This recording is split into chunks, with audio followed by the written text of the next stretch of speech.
Talofa everyone, and welcome to our Navigate tonight. It's lovely to see you all. Thank you for coming.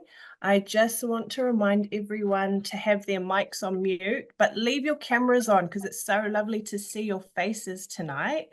And also just a thumbs up that we'll be recording this session for our teachers who can't make it live tonight. So is that okay? Can I get a thumbs up? Yep. Lovely. Thank you very much. And I am just going to pass it on to Inano to start our session with our kura. Thank you, Inano.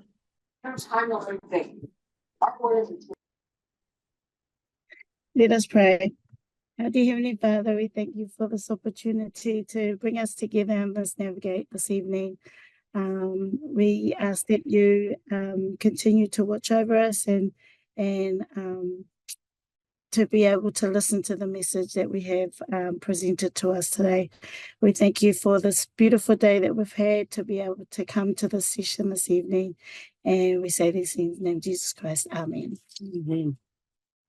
Thank you so much, Inano.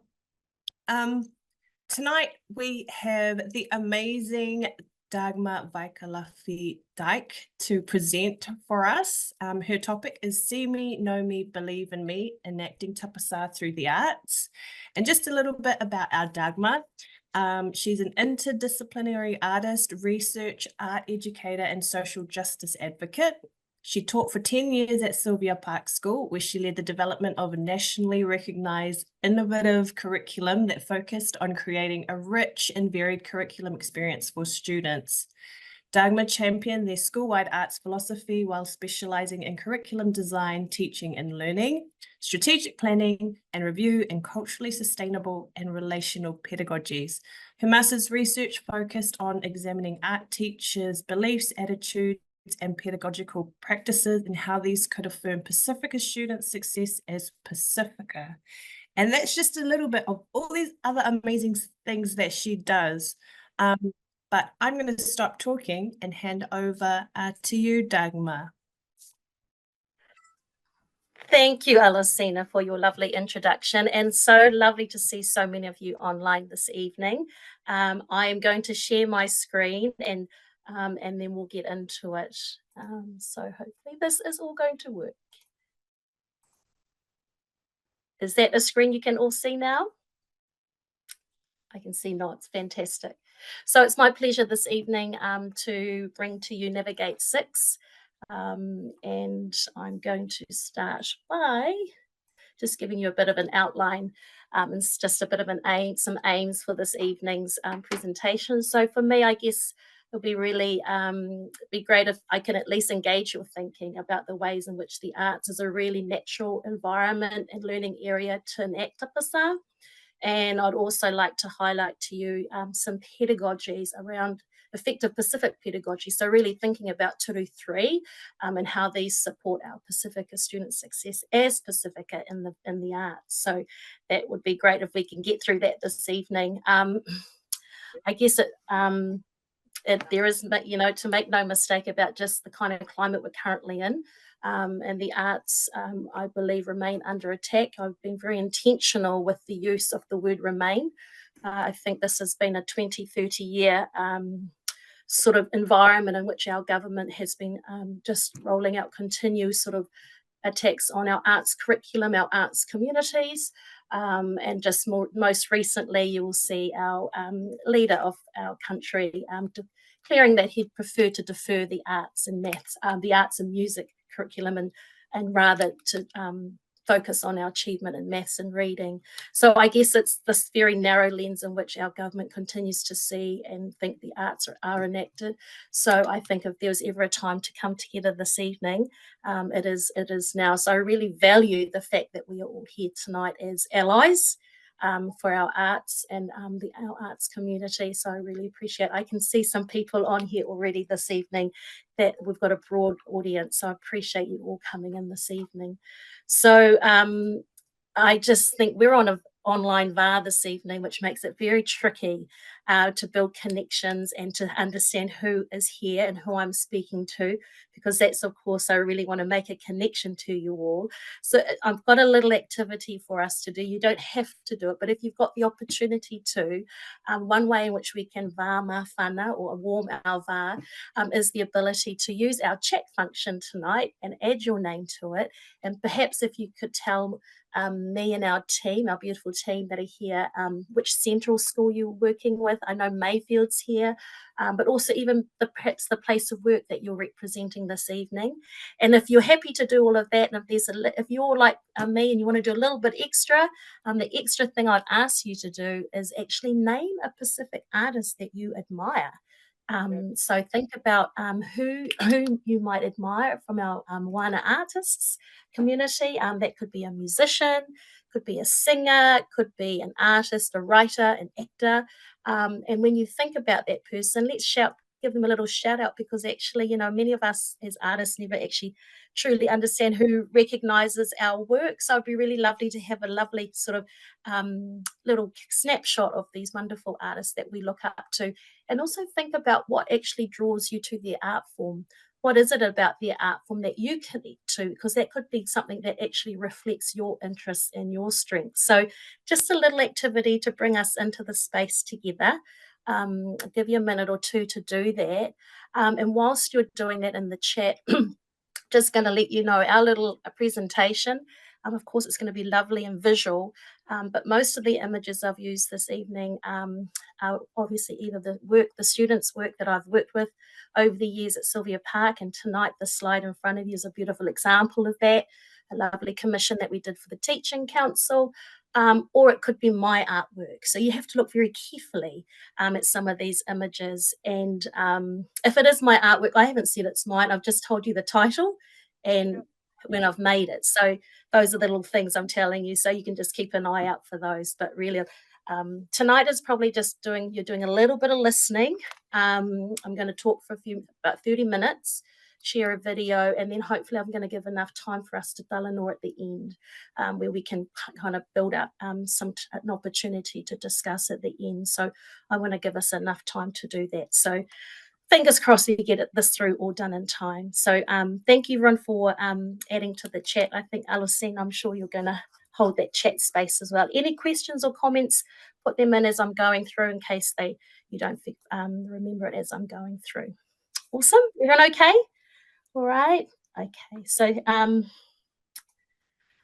of course, I am only here because of my family, my ancestors that have brought me to this place, and so I'm going to bring them into our talanoa, into our space this evening, as a way of recognising and honouring the dreams and aspirations of my ancestors. I am a first-generation New Zealander born to immigrant parents, and so I'm introducing you to my parents, Dita and Senekal Dyke. We grew up in Milford on the North Shore here in Tamaki Makaurau. You'll see my opa and oma, Herman and Erna Dyke. So my father was born in Danzig, Germany, today Gdansk, Poland. And my father immigrated in the late 50s at the age of 21, roughly around age 21. And then there are my maternal grandparents, Sitani and Vaikalafi Wolfgram, born in Utunake, Vava'utonga, and my other village I connect to is Tuanuku, which is directly across the channel. So those are the two villages I connect to. Vaikalafi, my grandmother, is my middle name, and I am named after her, obviously. But I never met any of my grandparents, either just because died before I met them, or I was too young to remember them. And I think about that quite a lot. And I think, our grandparents, the roles they play in our lives is huge.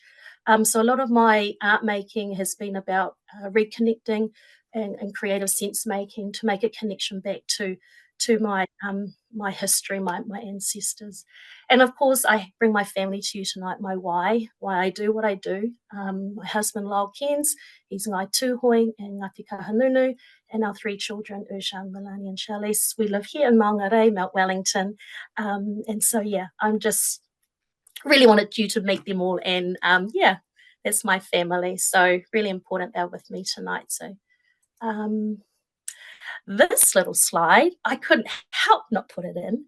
One, because there's a little bit of me that's a little like, don't you love my outfit? I feel like I'm even channeling a little bit of it tonight as well with the shirt I've worn. But I just want to do a little shout out to our ECE sector, our teachers, our kayako. That is Milford Baptist Kindergarten in 1976. I remember this moment. I actually do, because once this photo was taken, I cried because the photographer was a stranger and I didn't know who he was. I remember that. But I just think, wow, my mum had great taste. And and the picture on the right is the first documented piece of artwork that has been collected of mine by my beautiful uncle Dennis, who lives in Sydney, has been my greatest cheerleader throughout my career. But I think it sort of, to me, epitomizes, I guess, what you early childhood teachers do on a daily basis with our babies, toddlers and children, and any junior teachers too, because I do call you out specifically because I just think there's something beautiful and untapped about our young children in terms of their art making, or just them being themselves, to be honest. And, you know, there's this fearlessness, there's this curiosity, there's obviously this joy and love for color, and, you know, anything goes. And I just think, you know, that's the kind of stuff we want to nurture and allow our children to go through their whole schooling system with that in place. But as we all know, that doesn't I know there's a quote, I think it's by Picasso, but he sort of said it's, you know, he spent his whole time trying to remain as a child in his art making. It's sort of like keeping in that lovely, beautiful, untapped and raw space. So just wanted to shout out to our early childhood teachers. So wanted to share that little image of you for you there. So just to sort of anchor our whanau this evening, Alusena in her introduction talked about my research, and I'm just going to focus on the research that she talked about, which was my master's that I did back in 2019. There was a motivation for this research, and for me predominantly it's twofold. Firstly, there's a real scarce literature around Pacifica student success in our secondary school visual arts education. There's been a lot of research written by non-Pacific scholars. They've undertaken most of the research in this space, but it's been with a focus on teachers rather than students, and very little by us for us. And so for me, that was a real driving force for me to step into this space. From a standpoint as a Pacifica researcher, including and exploring student voices is a key aspect for understanding and respecting the personal narratives and views that drive our students' art making. My research recognised that focused on the students' art making processes rather than solely on the outcomes provides a holistic lens to understand how their work is connected to their cultural background, a stance that really reflects our Pacifica perspective. And so consistent for me was the fact that the students' voices were at the heart of my research. For the nature of this talk tonight, I haven't so much focused on the student voices, and perhaps I've done in other presentations tonight. I've reflected more in the space around the pedagogical conversation, but just to reiterate that the students' voices were at the heart of my research. The other motivation for this research was that this is actually an lived experience. This is actually part of my journey, part of my story about how I walked through and navigated an education system that didn't see me and didn't recognise me, and what I did to do that and how the arts enabled me to do that. So I'm going to take us right back to the 80s.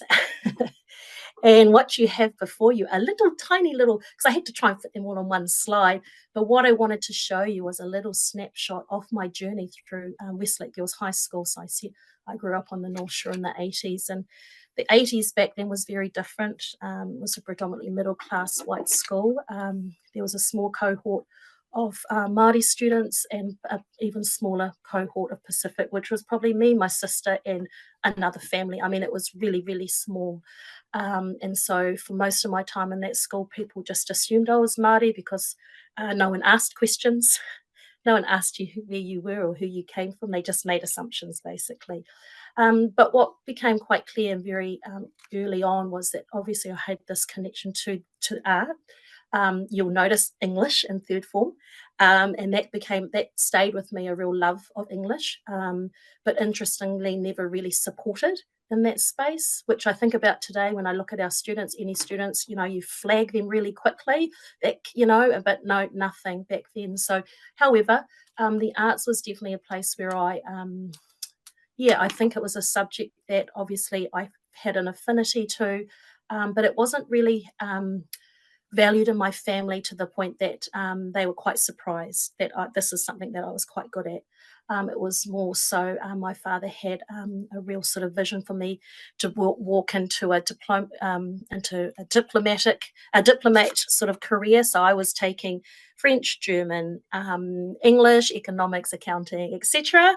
And that was all good. I still carried on with my French and German because I do love my language. I did love languages, but there was no art on the radar. Okay, there was no arts on the radar. What I also just want to call out here is that you can see through real good relationships with my teachers, they saw me in my classroom, they saw me, and they did something with that, and they were recognizing who I was and valuing my potential. So this is sort of the theme that I was seeing. And here are my 7th form painting boards. So I was able to take painting, it was the one subject that I just adored and loved. It was Elam. When I applied to go to Elam at the end of 7th form, it was the only thing I applied for. I went against every piece of advice and said, apply for every. I only applied for one place, and it was Elam. And my teachers helped me to do that. And of course, you would have seen I got first in 7th form painting, first equals. So I was feeling pretty confident that I was going to do okay. But however, it was not to be. Bursary marks came back, and I had pretty much failed. These boards, whilst they were nurtured in a beautiful school environment, where teachers knew me, they understood me, they knew my story, these boards were sent down to Wellington to be marked by a stranger. Somebody who didn't know me, somebody who had no connection to who I was as a person, who didn't understand my story, my narratives, and therefore had no connection. If I've got secondary art teachers on this call tonight, I'm pretty sure they're probably looking, going, yeah, I can probably see why you didn't technically. There'd be something probably missing here.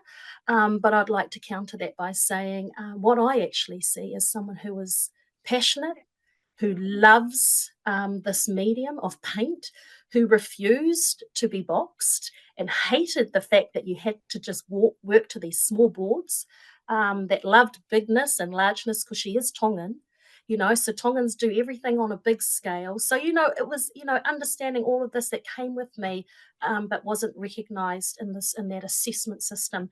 So again, my research sits around this understanding of the fact that our assessment system is flawed, and it doesn't capture the larger things around our ways of being Pacific and telling our Pacific stories in the way that we do. So I've shared with you a little bit. The other part of this conversation is the fact that critically, there have been teachers in my life that have played critical roles, and some have come in at really important times in my life to change basically the trajectory of my life. And there's probably a reason why, when I turned, my last child turned 5, I turned to teaching, because I realized just how important teachers are and to stand in front of our kids. And so you'll see here on the left is Judy Dara, one of our wonderful New Zealand artists, and she was my 3rd form art teacher. Miss Dara went up to our guidance counsellor and said to her, when Dagmar comes up to choose those subjects, make sure you tell her that she should do art, because I can really see she's got something. Teachers, you do not realise every day you could be making decisions for kids that change their lives forever. And this is what Judy did for me, because I went home that night and I told my parents, wow, my art teacher thinks I'm quite good. So do you think I could maybe, because I actually do enjoy it. And we had the conversation and they agreed I could drop economics. Yes, I could drop economics and therefore pick up art, and that the rest is history. This is what the power and influence of teachers do on a daily basis, I believe. and one of the reasons why it's such a privilege to be a teacher in this country, when you can honestly shape the next generation. So Judy did this for me. Beside her is Laura Sunderland, who was my 7th form art teacher, who helped me fill in all of my Elam university application forms. I'm the first person in my family to go to university. My parents didn't even finish schooling, completely foreign world to them, but here was a teacher that held my hand and helped me do all of this process. Beside her is Paul Hardigan, and beside that is Carol Shepherd, 2 of my lecturers from my Elam School of Elam days. Now, what you'll also notice is these aren't photos of me when I was 18. These are photos of me in the last 10 years where I have still got relationships with my teachers from school and university. Now, don't want to offend any other subject teachers at all, but all I'm going to say is there is something about art teachers, and I will also put a plug in here for PE teachers because they are also cool, and that was another space that I loved. But there's something about what happens in art rooms and in the gyms and sports fields that our kids connect to, because they are relationships that go beyond the school gates. I don't know what it is. It's because you just are far more animated. You've got an ability to be yourself, and I think there's a safety there. And look, it's a testament to the teachers that I've had in my life that they still turn up and they still show up to support me, and I do the same for them. Completely reciprocal. But yeah, so that's a little bit of a just wanted to paint that picture for you all tonight about just how important our teachers have been for me, at least. So if we just sort of dive into a little bit more around, the guts of what I did for my research, I really spent a bit of time unpacking the potential of culturally sustaining pedagogies and what does that mean in visual arts education. And some of the things that I was thinking about was, in line with culturally sustaining views, Pacifica's success as Pacifica needs to be understood as a partnership between each school and its Pacifica community. So pushing Pacifica students to fit into the mainstream system is a derogatory approach towards their cultural richness and neglects the intricacies of individual learning needs. So the idea of applying strength-based pedagogies to visual arts education in New Zealand situates the student at the centre, an idea that has the potential to support teachers and Pacifica students to maintain, embrace, fortify, and extend the funds of knowledge of students and their communities. In New Zealand, I'll just let you read that as I continue to talk. In New Zealand, most notions of success are narrow-minded and frequently fail to include Pacifica relational, linguistic, and cultural funds of knowledge. From a kaupapa Pacifica perspective, funds of knowledge, including the arts, are enacted in our communities through cross-disciplinary and relational experiences, with Indigenous creative knowledge holders being nested in our own family or community. Harris and Elam, 2 American academics, prompted me to see how white gaze-centered definitions of success and achievement legitimize a racist and discriminatory education system that undermines Indigenous knowledge, experiences, and views of the world. The predominantly white and wealthy schools that receive significantly more positive reviews in relation to their outcomes tend to mirror this culture of academic achievement and constitute eloquent examples of racial discrimination. So how is Pacifica's success as Pacifica enacted in education in Aotearoa? Just from a broad perspective and a broad sort of look at it, a holistic approach to education is really essential, where students feel part of a learning village and their families collaborate to achieve academic success. And another point to make, teaching and learning must consider the diverse and nuanced aspects of Pacifica students' lives. Successful learning for Pacific peoples relies not only on effective teaching, but also on family, community, cultural capital, collaborative relationships, and institutional support. And finally, validating students' contributions and creating a safe space, or VAR, are critical for Pacifica's success. So I just want to pause a little bit on the notion of VAR and how we tend to the VAR in regards to through visual arts. I'm just giving you a little bit of time to read that little quote, and then I'll unpack it a little bit more.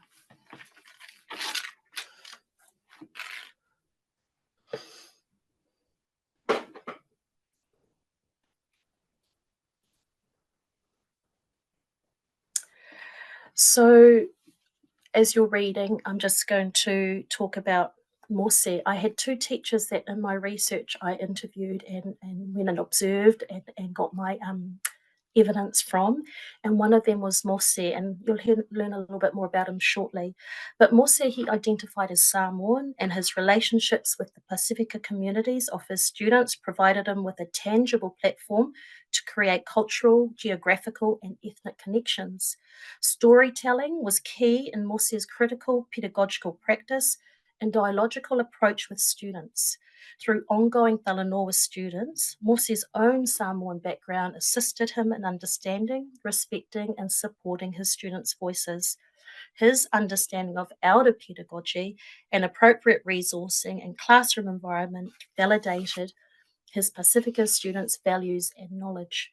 Morse deliberately provided the necessary context to support his Pacifica students' self-direction and self-managing capacities, dimensions that were encouraged by co-constructing goals together.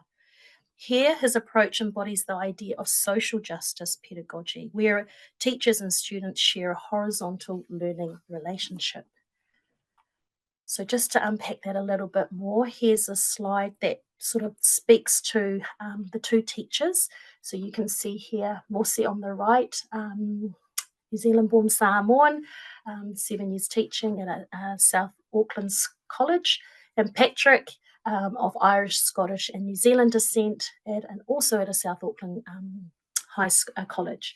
So you can see when you think about the three turu, what were they all both of them demonstrating in the classrooms, and you can see pretty much across both doing a lot of similar things regardless of their ethnicity. So evidence from the talanoa with teachers Morse and Patrick confirmed that both educators acknowledged Tapasā's vision of Pacifica students enjoying and achieving educational success as Pacifica. Both teachers held the same philosophical view, and despite differences in their strategies, these did not hinder the development of students' cultural identity. Regardless of their ethnicity, teachers shared an open approach that enabled them to embrace their own distinctiveness, identity, and culture, aspects that offered grounds for authentic and reciprocal relationships with students. A further common ground amongst teachers was the importance attributed to adopting a holistic approach and enabling a strength-based pedagogy. Both teachers supported students' freedom for informing their visual narratives.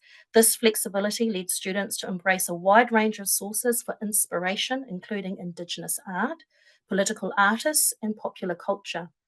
Students recognised the unique position that they enjoyed in their visual arts programs, which in comparison to other subjects of the curriculum offered them the freedom to determine the content and express themselves.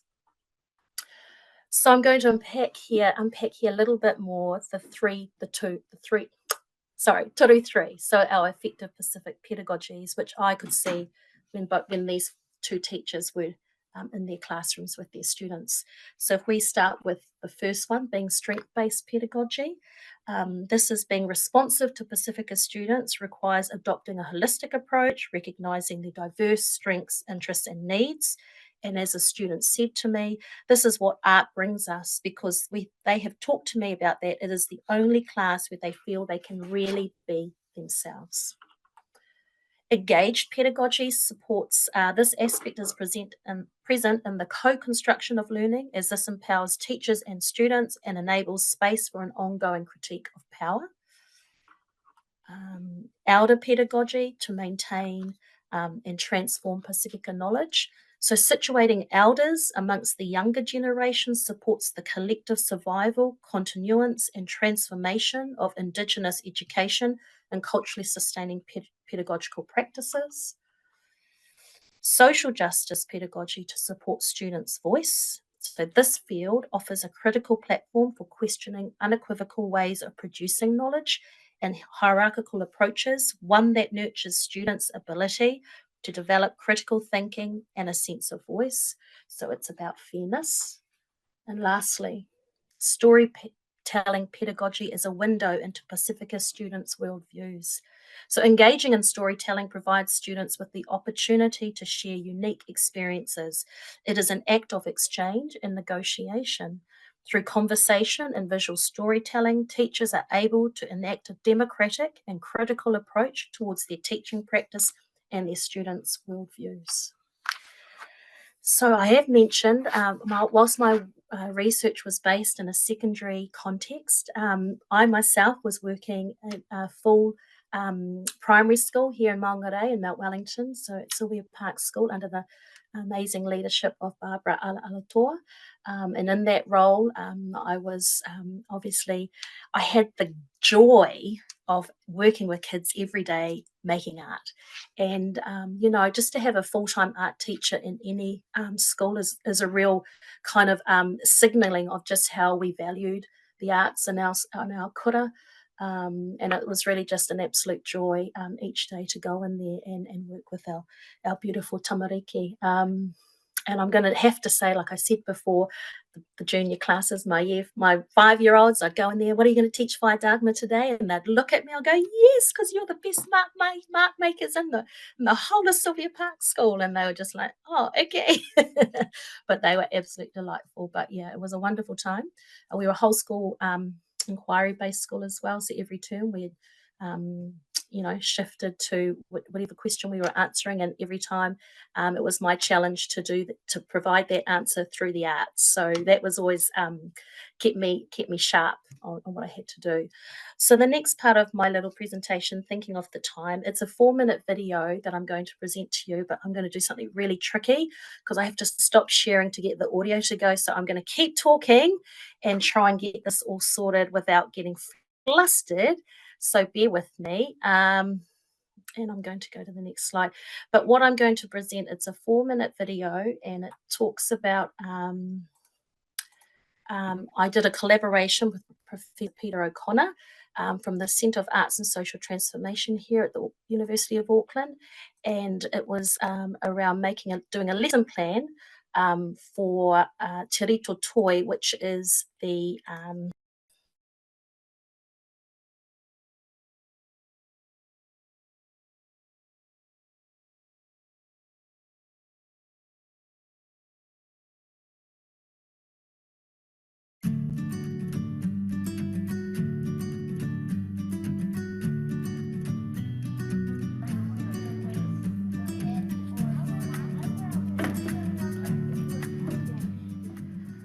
see, what are these things? Lays. Are there other words that we could call? Do we know them just as lay, or can some of you tell me some other words that they might be described as or known as? No? Necklaces, lays, head, little bit more, head, something for the head, like a head necklace or something, yeah? Head necklace. Some of you seen these at home? The headpieces are called aikatu. Aikatu. And where do you come from? What do you know of an aikatu? Sometimes I get them from the Cook Islands. The Cook Islands. So in the Cook Islands, they're called an aikatu. This is actually from Tonga, this one, but it is an aikatu, and I'll put it on my head like this, right? Okay. It is handmade. You're right. Yeah, that's a good pickup. Made out of flowers. Yeah, long hair. No, it's just really tight around the neck. Very short. Wait, no. I'm not beautiful. Okay. Can you see in there? The coconut outside. Good boy. So we've got a real expert in the room now, haven't we? So you're saying this is the coconut. This is the Senate. Yeah, the coconut Senate. So that's that one. You can see all the different types, can't you? All right. All lots of different types. And then this is me wearing it at a very special occasion. So these are really special to us in our culture, aren't they? Because when we put these on, they represent where we come from, don't they? And they show people where we are and who we and our culture, and we are very proud to wear them. So you're talking about people who make something for somebody else. Hey, it's a gift, it's a present, okay? And we take all that time to make something for somebody else. What's so good about that? Why is that so important? Because if someone does something for you, it makes them feel So Then you want to give them something back. yeah, so it's a reciprocal thing. That's good. So reciprocal meaning we're both giving, we're both receiving at the same time, right?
I make this for my mum and my nan because my nan always looks after me and my mum's special.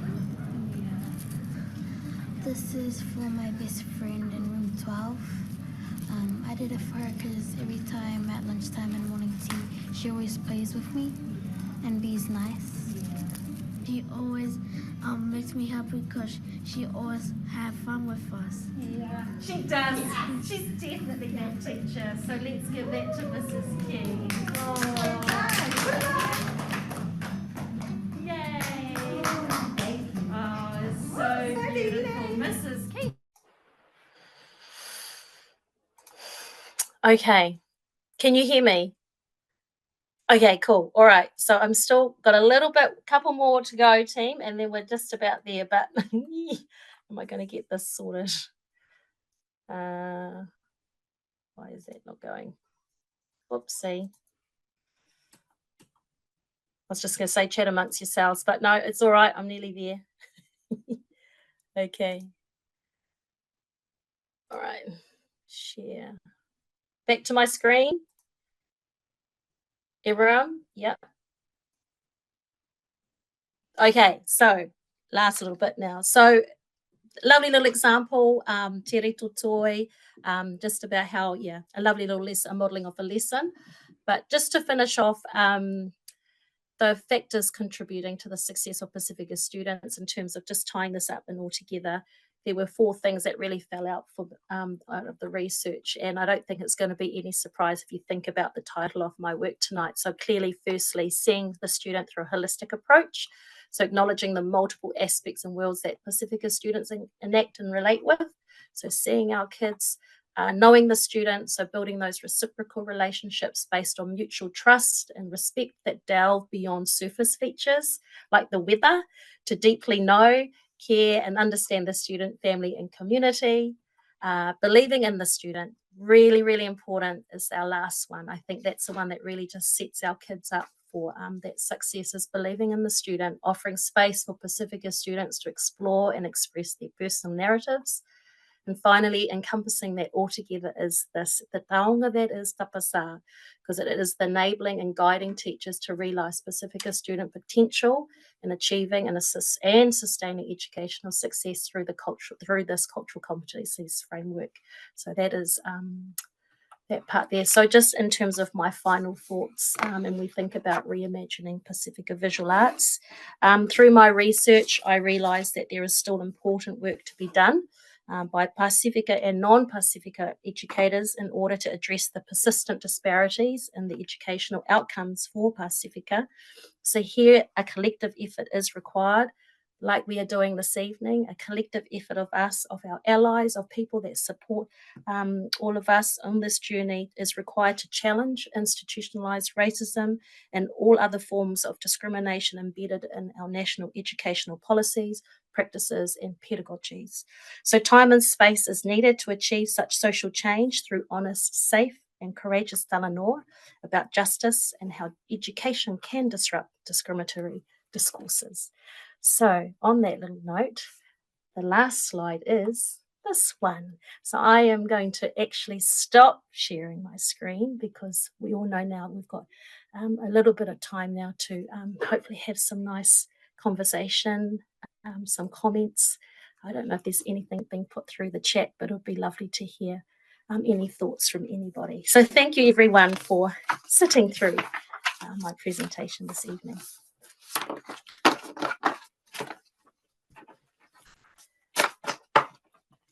So I'll try and look at my little chat. Oh, what's in the chat? Is anyone, I was going to say, Deanne, when we know you're on the call, we always know you've got something to say. So would you like to get the ball rolling? Not to put you on the spot, Deanne, but I do know you've always got something beautiful to add to our Talanoa. Yorana and Malolele, everyone, in greetings this evening. And thank you very much for giving me a little bit of time and space to comment, respond, and so I'm very honoured. I think there's a couple of things that I wanted to say arising from the presentation, because I think everything that you've said, to me, it's a truth. It's a truth about art and about people and about children and learning, very much so. First of all, I think what concerns me most is a very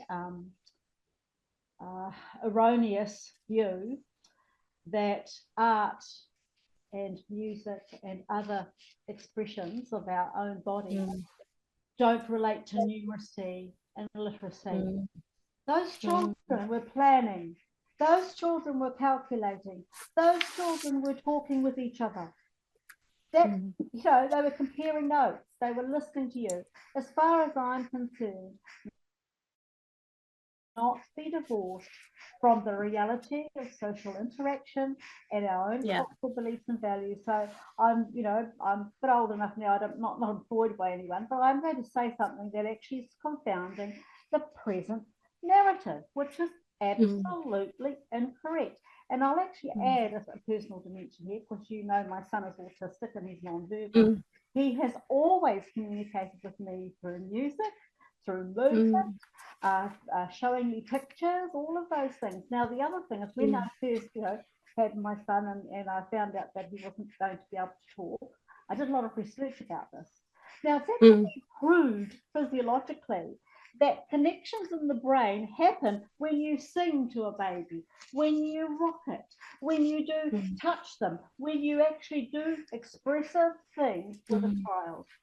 So I feel that depriving children of music and arts in the curriculum is actually a cognitive tragedy. But anyway, that's it. But I do hope that people will speak out about these things, because we are being led by people who do not have evidence for what they are doing or saying. So that's, I'm going to be controversial, but I would like teachers and all of you out there, kaiako, please do not fall for this whole thing about numeracy and literacy and arts have nothing to do with each other, because so I do support very much your holistic one. But the other thing I would also like to say, because as I say, I think there is a definite physiological, cognitive dimension to art and making, music making and expressive art. But the other thing I also want to endorse, which is also part of our Pacific and possibly Māori cultures, our expressions also have a very real spiritual dimension. The joy on those children's faces when they're learning, the connection, makes me feel good, makes me feel part of a group. We're creating something together that's beautiful, and I can give to you and you can give to me. So for me, I just want to keep endorsing the fact that don't forget there are many, many levels of art, music, expressive things that we do. They're not just social, they're kinesthetic.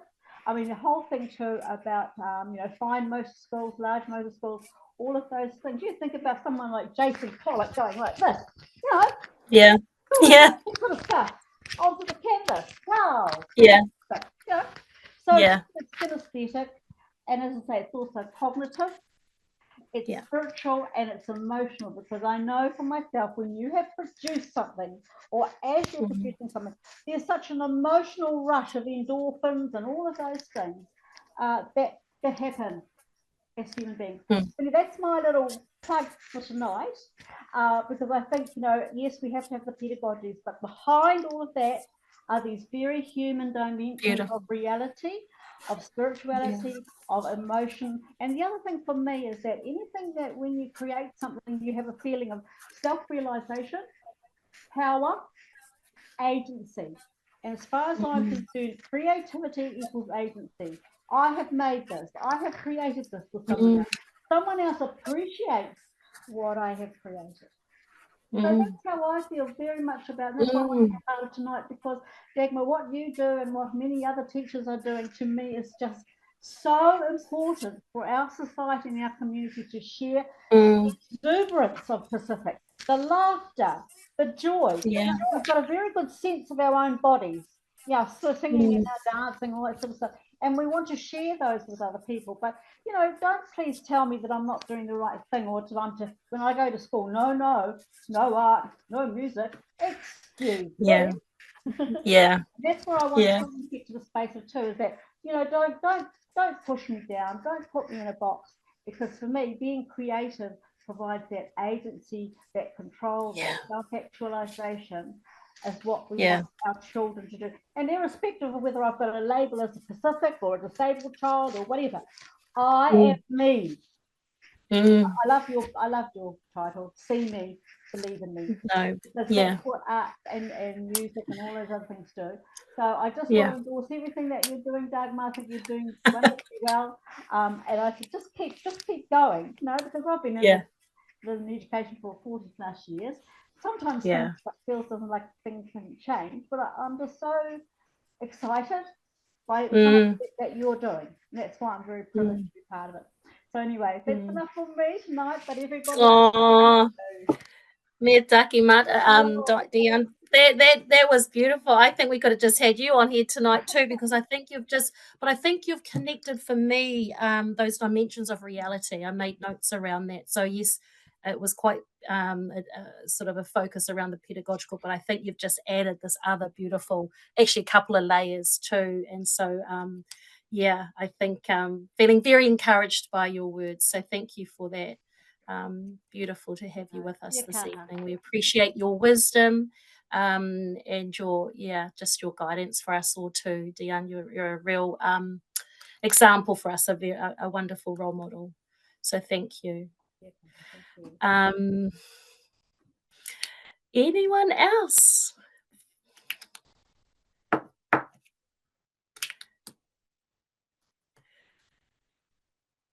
You don't have to say anything either. It's okay.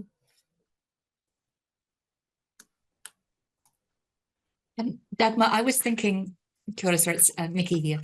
I was thinking about your role at Sylvia Park as an art specialist, and about, even though you're in that art role, you were weaving all those sides of the, you know, for want of a better word, the curriculum, but everything together, kind of, you know, language and literacy and multiliteracy and the other teachers at Sylvia Park too, how you interacted with them and how that works if you are in a specialist role. Does that make sense? I know exactly what it does, and I think it's something that Barb and I would talk a lot about, because there is this when you do put specialist teachers in, like any sort of learning area, there's the tendency that the classroom teacher will just lean on that person to pick up that skill or that subject area. So a lot of the time when I was working in classrooms, I was never a CRT teacher. I was teachers were remaining in the classroom with me, so it was for their professional development that they were learning alongside me. So that was one thing we did to try and upskill our teachers, because I do know that for us, the ITE space, or initial teacher education, is a real issue in terms of anything to do with the arts. I can remember when I did my one-year grad dip that I think I had a day and a half in an art room to be taught apparently the subject of the arts. Now, I kind of thought to myself, how are we building, how are we really supporting our teachers to be confident enough to, you know, engage and teach the arts? So that was something that we were really conscious of. And there is a real expertise in teaching, in the ways in which to teach the arts.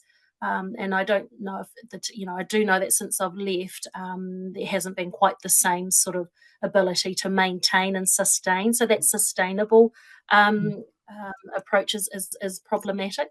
When we do talk about our primary setting, of course, when you get into secondary, that's when you do get your, and you'll go into your departments. But we tried really hard to ensure that our teachers, and some of our whole school inquiries were arts focused. So that's when all of our teachers were on a journey and we were all learning. And sometimes it was dance or it was drama, and those aren't my skill sets. So I was learning equally. And often we got experts in to come and help us as teachers learn as well. So I hear what you're saying, and it was something we were very cognizant of in terms of trying to ensure a sustainable approach, but it's not easy. The other thing I'd call out is many of our classrooms today don't have sinks. And I know you might think, oh, that's like, but if you want to go and really do great art projects, you need a lot of the times water, clean up spaces to spread out, not, these pristine sort of classrooms. A lot of new classrooms don't have a lot of walls to hang up artwork, a lot of windows, and that's even office spaces as well. And so these are all the things that you're sort of dealing with. So I had to get very resourceful in the way in which materials were used. Which is why we did dedicate a whole classroom, a specialist art classroom, so I could bring a press in, I could have it all set up for students to do that. So that was. I think that's a brilliant model, Dagmar, of you working alongside the classroom teacher. Gosh, those lucky teachers. If we all feel inspired just kind of watching a little snippet of the video, how exciting it would be to work alongside you. And, I know. I think, and they were really lovely about it too. They all were very, they were right beside me in doing it. So it was a real partnership in the classroom. So we did lots of lovely projects like that too. And then there's also the idea around bringing, there was a lot of times, I never had any behavioural issues in my art room. Interesting, eh? Never had behavioural issues. I used to actually be called out because I was too late to class because they were lining outside my classroom already waiting for me, going, we're already here. I'm like, oh my gosh, settle down, we've got to get in there. So, this eagerness and desire to be in the art room was always there. And one thing I also really felt was important to model to our students is that when we looked at artists or art forms, or is that they understood very clearly that people that make the art are human, we're people. And so any artist models that I looked at, we actually really thought about them as a person. We talked about their background, where they were born, who they were as a person. These are people that we're talking about that create these things. But that was also really important for me, for the children to understand that, art just doesn't appear from something. They come from somebody who has a story, and what is their story. And so that was just another sort of emphasis that I put on them to do, But you can tell I loved it, Nikki. Like, it was just such a joy every day to go in there and just work. But that is leadership too for me. That is real powerful, transformative leadership when a principal gives you pretty much an open, just do what you want, Dagmar. She would come and go, what should we dream up now? I mean, I just was so spoiled to know I had a leader that just was so endorsing of everything. And, the arts was not just left in classrooms. We had it on every wall. Actually, by the end of 10 years, every wall was covered. And Barb turned, she goes, I think we should go now because all the walls are we've filled up all the walls. Oh, we'd painted every corner of the school. We put sculptures everywhere. There was just no. And we used to say, we should put this on the Auckland Art Gallery art trail. They should come to our schools. The art trail, and just really see, because we put it everywhere. And that was Barb, that was her vision too, in terms of how you value and validate children's voices and validate them as people. That was powerful. That was very, very powerful. So just wanted to call that out too. But had lots of fun. Yeah.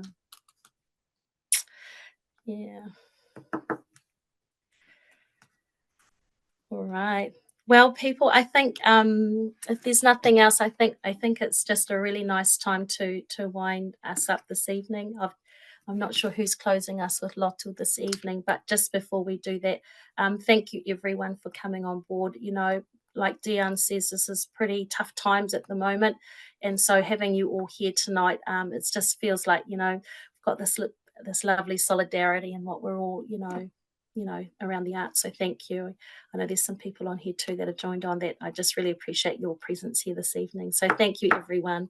And to my amazing team, to Inano, Lofi, Caroline, Alicina and Gua, thank you for supporting me this evening too. So yeah, I'm sure, who's got our Lotu this evening? I'll just pass that over to Caroline. Thank you. Nice.